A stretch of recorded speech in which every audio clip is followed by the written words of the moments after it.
Hello student, यदि आप polytechnic entrance exam की तैयारी कर रहे हैं तो यह वीडियो आपके लिए ही है। जो कि देखिए most important questions latest book का क्वेश्चंस है, जो कि आप देखकर ही समझ जाएंगे कि यह वीडियो हमारे लिए इम्पॉर्टेंट है कि नहीं। तो वीडियो को पूरा देखिए। देखिए पहला क्वेश्चन कह रहा है कि स्थिर अनुपात के नियम को प्रतिपादित किसने किया था। तो इसका ऑप्शन हो जाएगा डाल्टन ने किया था, या प्राउस्ट ने किया था, या रिक्टर ने किया था, या गए लुसैक ने किया था। तो इसका ऑप्शन हो जाएगा option number B right answer है, प्राउस्ट ने किया था स्थिर अनुपात के नियम को प्रतिपादित। अब नेक्स्ट क्वेश्चन नंबर 2, इसी में देखिए क्या कह रहा है कि व्युत्क्रम अनुपात के नियम की पुष्टि होती है निम्न यौगिकों से। किस यौगिक से व्युत्क्रम अनुपात के नियम की पुष्टि होती है।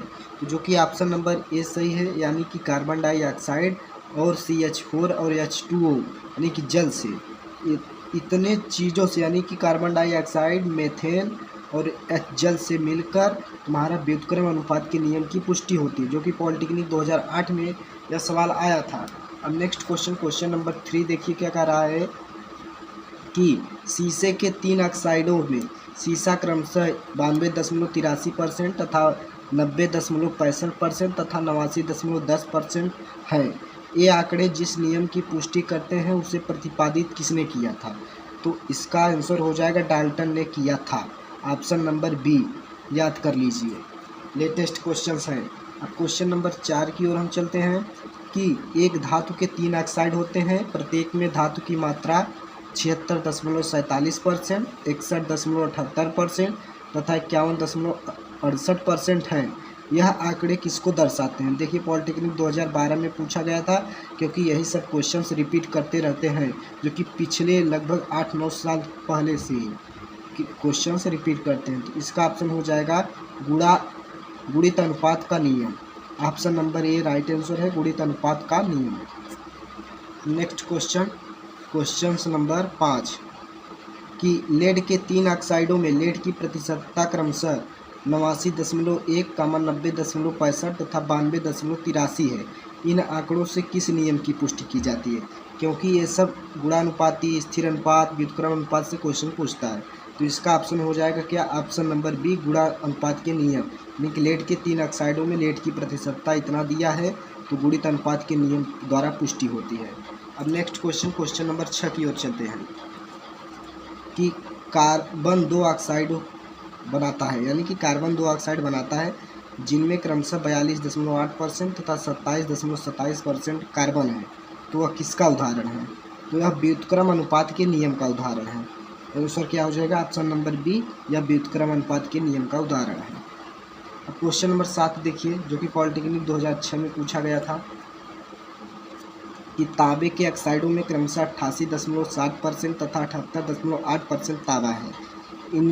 इनसे नियम प्रतिपादित होता है। तो कौन सा नियम प्रतिपादित होता है, गुणित अनुपात का नियम। न व्युत्क्रम अनुपात का नियम, न स्थिर अनुपात का नियम, न संहित अनुपात का नियम, गुणित अनुपात का नियम प्रतिपादित होता है। अब नेक्स्ट क्वेश्चन की ओर चलते हैं। 9वां प्रश्न देखिए, कह रहा है कि नाइट्रोजन तथा ऑक्सीजन की क्रिया से 5 oxide N2O, NO, N2O3, N2O4 तथा N2O5 बनते हैं। तो यह किस नियम की पुष्टि करता है। तो द्रव्य की अवनाशिता का नियम, या स्थिर अनुपात का नियम, गुणित अनुपात का नियम, या गुलैस्की के गैसीय आयतन का नियम।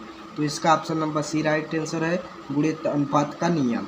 अब नेक्स्ट क्वेश्चन नंबर 9वां देखिए, यहाँ पर क्या कह रहा है कि कार्बन और ऑक्सीजन से प्रश्न आते ही आते हैं। तो पहले इसे रट ही लीजिए कि कार्बन ऑक्सीजन के साथ सहयोग करके 2 ऑक्साइड कार्बन मोनोऑक्साइड तथा कार्बन डाइऑक्साइड बनाता है। ठीक इन यौगिकों में ऑक्सीजन की मात्रा का अनुपात 1:2 है, जो कार्बन की निश्चित मात्रा से संयोग करके निम्न में से कौन से नियम की पुष्टि करती है। तो इसका ऑप्शन हो जाएगा गुणित अनुपात के नियम से, क्योंकि इससे क्वेश्चन आना ही आना है। तो ये समझ लीजिए, सरल क्वेश्चंस नहीं आते किसी भी कंपटीशन एग्ज़ाम में, चाहे जो भी एग्ज़ाम हो। सरल क्वेश्चन देखते हैं कई चैनलों पर, इतना सरल क्वेश्चंस बता देते हैं कि जो फंसने लायक भी नहीं होते हैं। तो यहाँ पर देखिए गुणित अनुपात के नियम की।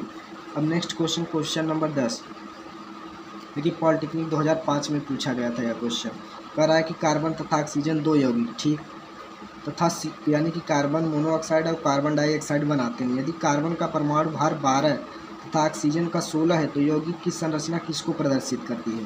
तो यहाँ पर गुणित अनुपात के नियम को प्रदर्शित करती है। इस क्वेश्चन का आंसर ऑप्शन नंबर ए गुणित अनुपात का नियम।